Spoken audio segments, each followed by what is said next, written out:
So you did it. You spent weeks, maybe months researching, you haggled with the dealership, and you finally dropped some serious cash for those gorgeous, supple leather seats in your brand new car. But what if I told you that fancy, expensive seat might be the exact reason your back is killing you on your commute? Okay, let's get into this because what I'm about to show you is going to completely change how you look at a car's interior forever. Does this sound familiar? That nagging, hollow ache in your lower back? That feeling that you're constantly sliding forward, forcing you to tense up just to stay put? Yeah, I see you nodding. Well, listen up. It is not your fault. You don't have bad posture. You're actually the victim of a really bad marriage happening right underneath you. You see, we're all taught to think of a seat cover like, a piece of clothing, a leather jacket for the foam cushion. But that's just wrong. The engineering truth is that the cover is a critical, load-bearing piece of a much larger system. It's not just the skin, it's the sinew. It's the connective tissue that holds the entire thing together and gives it strength. And honestly, this is the perfect way to think about it. You can have the most beautiful, expensive Napa leather in the world, a true work of art.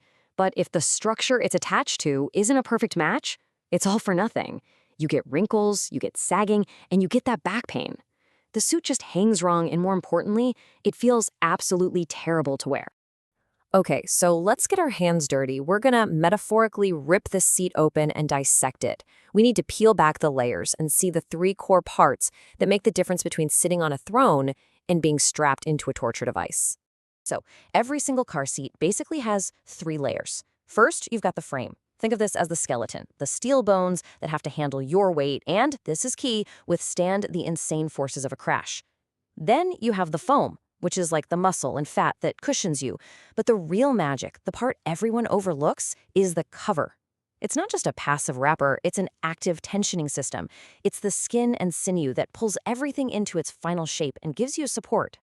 Think about putting up a tent. You don't just throw the fabric over the poles and call it a day, right? Of course not. You use guy ropes, you pull them tight from all angles to create a strong, supportive shelter. Well, a seat cover works the exact same way. It's literally pulled into shape by attachment points on the frame, creating those perfect supportive curves for your back and legs. If those ropes are loose, the whole thing just sags.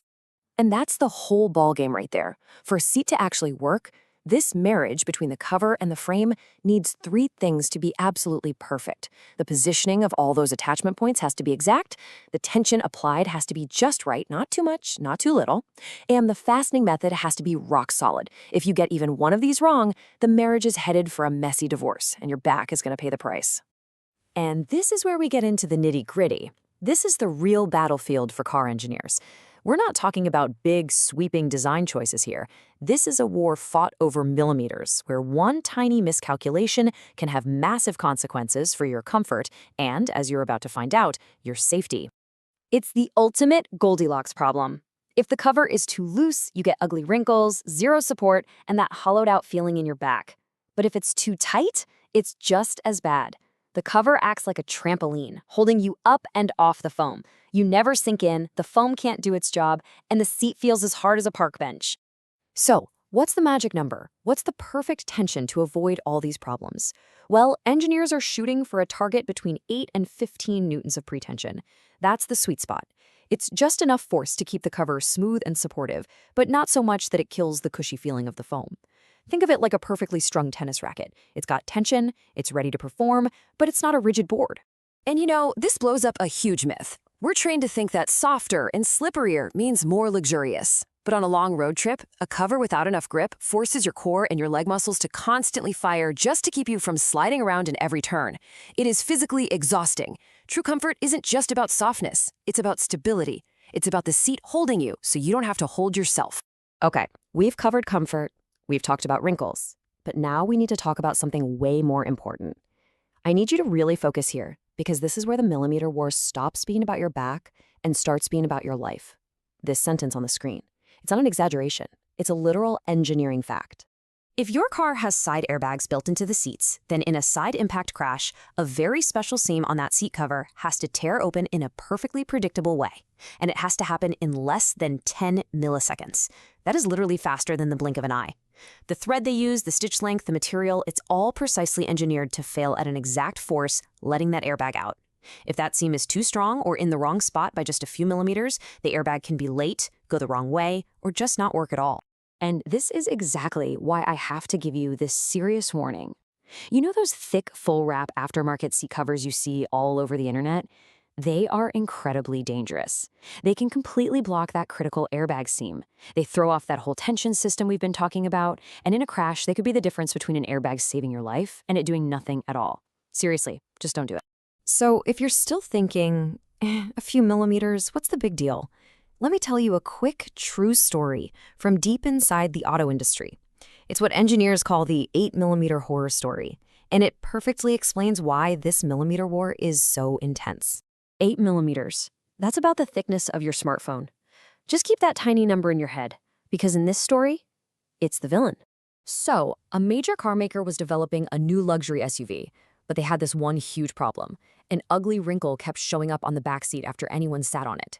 For weeks, the foam guys blamed the cover guys blamed the frame guys. Finally, they figured it out. A single steel support wire deep inside the seat was bending by just 8mm under a person's weight. That tiny flex was enough to ruin the cover's tension, creating the wrinkle.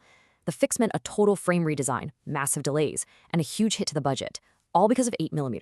So how do the engineers actually fight this war? Well, as you can see here, they've got 4 main weapons in their arsenal.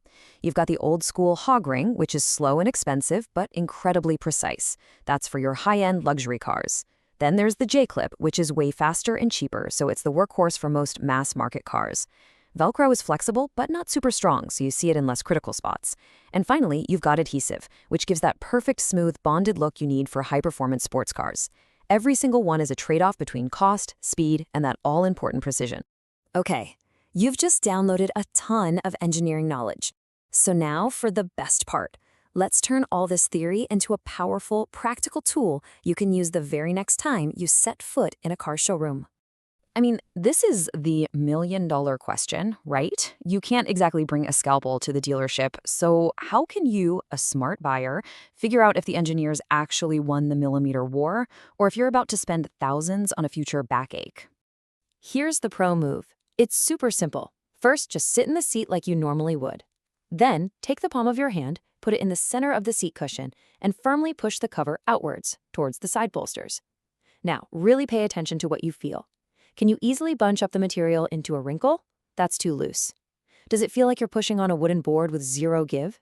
That's way too tight. Or does it feel taut, supportive, but with just a little bit of give before you feel the foam underneath? That is the sweet spot. That's the one you want. All right, let's wrap this all up with the 3 things you absolutely have to remember. Number 1, the cover is active sinew, not passive skin. Number 2, a great seat is always a perfect marriage of position, tension, and fastening.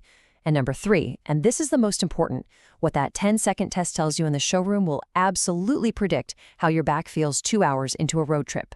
Guaranteed. So my final piece of advice is this.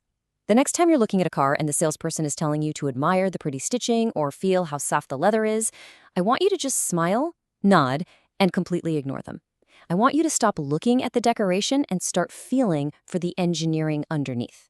Because at the end of the day, true comfort, true quality, and true luxury, it isn't about the fancy leather you can see. It's about the relentless, obsessive fight over the millimeters you can't. That hidden precision, that is what's really supporting you.